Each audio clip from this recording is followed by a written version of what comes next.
चाषी मैंने अभियोग लेकरी जिलापाल ऑफिस के आसते किंतु इ प्रकार प्रतारणा पाई चाषी मानकर धान भी चुरे नहीं धान के अलगे करी चाषी मान के बहुत हैरान कर मारपीट कर थाना रे माने भर्ती कर गोटे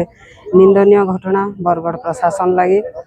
आ चाषी मानकर लगी आम सब बेले चाषी मानकर संगे आमर दल पक्षर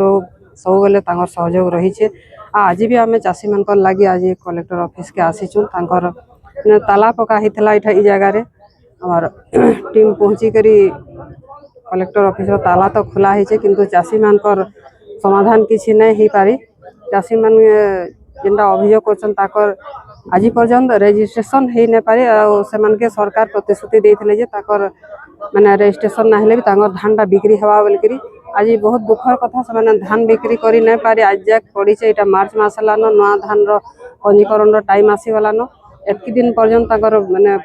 पुराना खरीफ धानटा नुहे पाई पारबार